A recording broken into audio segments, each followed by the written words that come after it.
It's Matt again, and now we're going to go over general kitchen safety. Hello there, thank you for joining us again.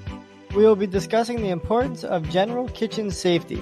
Some topics we will be talking about are fire safety, burn prevention, and proper lifting techniques.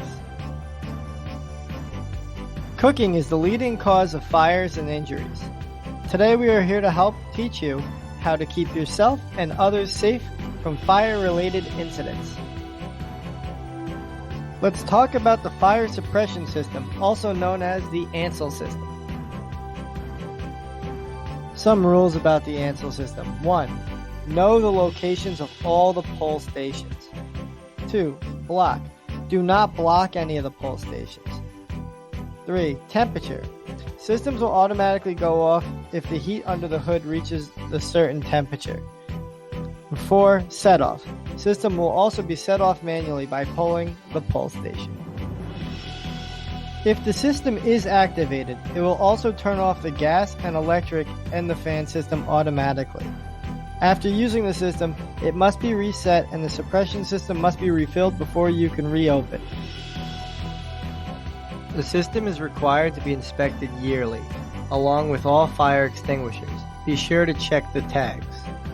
The local health department must inspect kitchens before you reopen. It is important to know where every fire extinguisher is located in the kitchen. If you are fighting a fire, use the correct fire extinguisher. You should have a sodium or an ABC fire extinguisher in all kitchens. They are good for grease fires, electric fires, as well as general paper fires. Know where the closest fire exit is, and remember, when you are fighting a fire, keep yourself between the fire and the exit. Know how to properly use a fire extinguisher. If you're looking for more information on it, we have a wonderful video on SharePoint that you can watch. When using a fire extinguisher, remember, pass.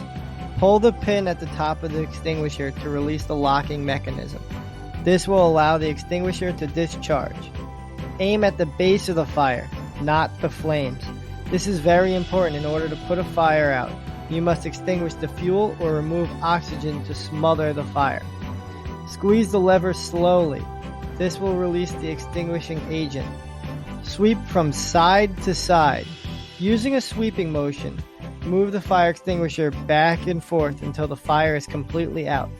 Operate the extinguisher at a safe distance, several feet away, and move towards the fire once it starts to go out.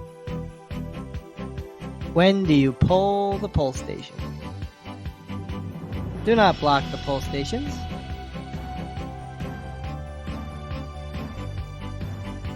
Preventing burns. Cooks should wear chef coats with long sleeves or arm guards to protect their forearm.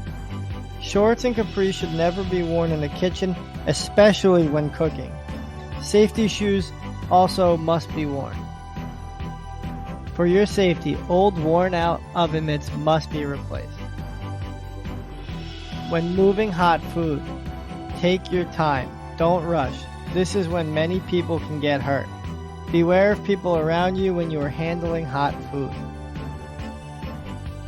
It is important to be very vocal when you are carrying a hot pan.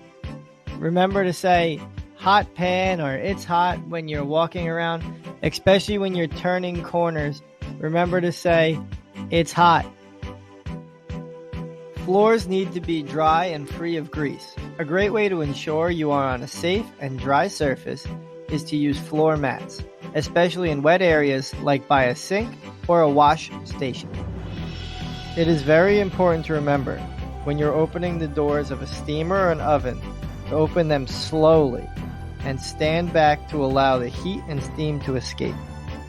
Another rule to staying safe around ovens is to appropriately plan where each item you are cooking will go. A helpful rule to go by is to place lighter items like cookies on the top rack in the oven and place heavier items and those that may have liquids like roasts or pasta on the lower rack. When in doubt, expect pans and sheet pans to be hot. Wear oven mitts or pot holders to protect your hands. For your safety, the safety of your fellow coworkers. Let pots and pans cool before taking them to the dishwashing area. Remember to always be careful. You and your fellow teammates are our number one priority. I would rather my food sit in an oven for a few more seconds than have an employee or coworker take a risk that could lead to any kind of injury. Just like we saw earlier, this is how you protect your arms. Long sleeves can protect you while putting your arms over an open flame or in an oven. It is certainly not 100% protection, but it is better than having your bare skin over an open flame. Proper lifting techniques. Lift with your legs and not your back. Make sure the item you are going to carry is not too heavy. Ask for assistance even if you are unsure. Use a cart to carry heavy items around, and when you are using a cart, push and do not pull. Lifting do's or don'ts. Do. Know or test the object weight. Use lift assist like a cart or a hand truck when possible. Plan the lift and clear your path. Get help with heavy and awkward loads. Keep the object in your power zone. Use a wide stance for balance. Use your legs to lift and pivot your feet to avoid twisting. And the don'ts. Don't hold your breath. Don't bend or twist at the waist. Don't use a partial grip. Don't obstruct your vision when carrying. Don't jerk or lift quickly. Don't pinch your fingers or toes. Don't pull a load if you can push it. And don't forget to wear proper PPE like your slip-resistant shoes. Thank you for watching this video on fire safety, preventing burns, and proper lifting techniques. As always, if you have any questions, please reach out to myself or your operations manager.